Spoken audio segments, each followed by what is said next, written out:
Hello everyone, hope you all are doing great. I'm also doing good. আমি এখনো চিটাগং এ আছি এবং নিউ ডে আজকে একটা and আজকে আমার ব্যাক টু ব্যাক দুইটা দাওয়াত আছে. So I just got ready for the whole day. আমি এই এক রেডিতেই ডিনার এবং লাঞ্চ এবং ডিনারের দাওয়াত অ্যাটেন্ড করব. সো গাইজ আপনাদেরকে আপডেট রাখবো আজকে সারাদিন কি হয়. মাত্র ডে শুরু হয়েছে, সো হোপফুলি অনেক বেশি অ্যাক্টিভিটিস থাকবে, অনেক এনজয় করবো. মিনওয়াইল আমাদের আরো কোনো প্ল্যান যদি হয়ে থাকে সেটাও আপনাদেরকে জানাবো, ভ্লগে আনবো. সো দেখতে থাকুন, চোখ রাখুন. Hope you all will enjoy our vlog. So bye by.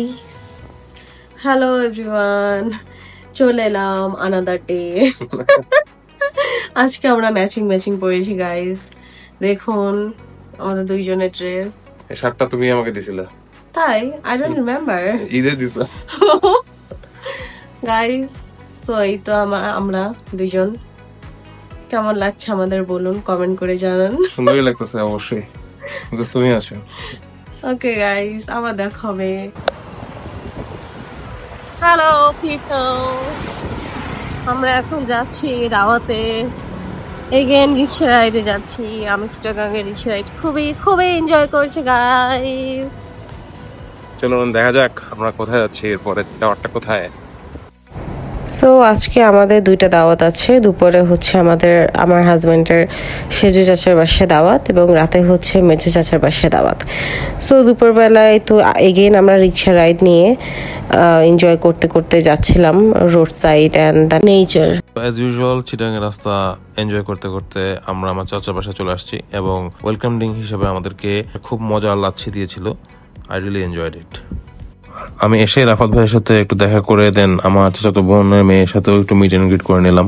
তারপর এই তো আমাদের যেহেতু একটু যেতে লেট হয়ে গিয়েছিল, সো আমরা যেয়ে ডিরেক্টলি লাঞ্চে বসে পড়লাম. আমার চাচি শাশুড়ি এবং তার মেয়ে অর্থাৎ আমার হাজবেন্ডের বোন আপু আর চাচি খুব মজার রান্না করেছেন. আমার পছন্দের সকল ডিশ করেছেন এবং তাদের রান্না মাশাআল্লাহ খুবই মজা এবং আমাকে খুব যত্ন করে খাওয়াচ্ছিলেন. বেড়ে খুব আয়েশ করেই খাচ্ছিলাম. সো চাচিকে এবং আপুকে অনেক অসংখ্য ধন্যবাদ. গাইস, আমরা আজকে রাফাত ভাইদের বাসায় এসেছি. ছাদে আসলাম.